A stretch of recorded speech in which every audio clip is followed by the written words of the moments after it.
Hey, what's up? John Sonmez from simpleprogrammer.com. So I'm testing some new lighting. I finally got some softbox lights in here, so finally this is lit up how it's supposed to be. Hopefully, we'll see. But anyway, I got this request for a video. Someone asked me, can you do a video on your top 3 favorite Marcus Aurelius quotes? So if you don't know who Marcus Aurelius is, you probably need to go back to high school and study a little bit. He was a Roman emperor, a famous Roman emperor from 161 to 180. I had to actually look up the dates. He was an emperor of Rome, quite famous, had a lot of different conquests, but also known to be famous as a Stoic, as sort of the philosopher king. And he basically practiced Stoic philosophy, right? So that's one of the things that he's famous for today. There's actually a book, if you're curious to get his take on Stoic philosophy, you can check out Meditations by Marcus Aurelius here. And this is actually just his journal that was translated. So there's a few different translations of it. It's one of those books that a lot of Stoics, modern day Stoics, read a lot and think that is really cool. I actually like the book a lot, but I do find Seneca's letters to be better. I find that they are just have a little bit more depth on Stoic philosophy, and it makes sense, right? I mean, Marcus Aurelius did not set out to write a book. This is his personal journal that was translated, so some of it has some incomplete thoughts, things like that, but you should definitely check it out if you're interested in Stoic philosophy, which you should be, because Stoic philosophy is awesome, and if you're interested in Marcus Aurelius. So let's get to my top 3 Marcus Aurelius quotes. And so the first one is, everything we hear is an opinion, not a fact. Everything we see is a perspective, not the truth. This is extremely important. I think this is, I mean, obviously I could do a whole video on this. I'm not gonna belabor these quotes too much, but this idea that everything that we hear is an opinion, not a fact. Everything that we see is perspective, not the truth. This is especially important today in the political climate that we live in, where people are so sure that their opinions are facts, and they're so sure that everything that they perceive must be the way that the world works and must be correct. So I have found in my own life that many times things that I thought were true are not true, and that it's actually just my perspective, that there's a difference between perspective and truth. And you have to really be the kind of person that can separate the two, that can understand that probably at least 50% of what you believe is not quite true.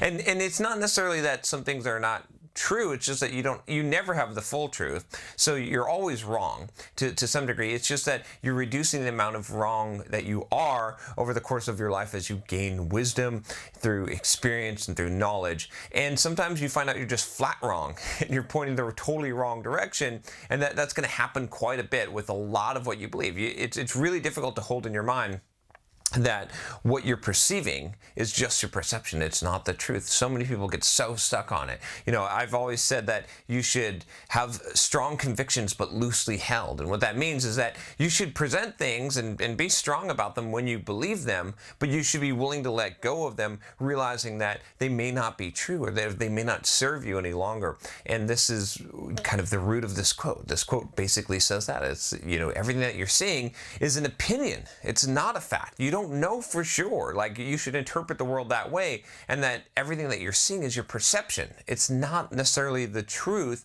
just because you perceive it that way. And if you have that sort of viewpoint in life, I think that you'll be a little bit more flexible, and you'll be able to change your opinions or change what you believe without losing face, without having all this pride attached to it. A lot of times when we think that everything is the truth and that what we hear is fact, then we have a lot of pride attached, and it makes it very difficult for us to change our minds. There's nothing wrong with changing your mind. There's nothing wrong with figuring out that what you believed before was wrong, but now you've found some more truth, or you found something better. I always am revising my beliefs. If I look at videos I did a year ago, I look at myself and I say, John, you're an idiot. That doesn't make any sense. That's totally wrong.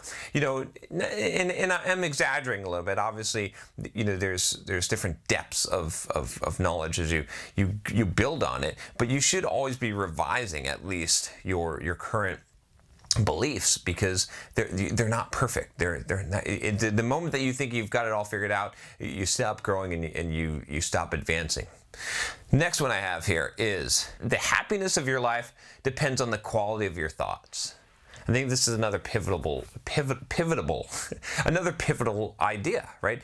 The happiness of your life depends on the quality of your thoughts. So many people are searching for happiness, right? And the formula is very, very simple. It's just what you think about. What you think about and the quality of your thoughts determines your happiness. So you can choose to be happy at any time that you choose just by changing the quality of your thoughts. And it's not always easy to change your thoughts, right? It takes practice. It takes an actual habit of forming good thoughts, of positive thoughts of gratitude. I did this video on gratitude you can check out here.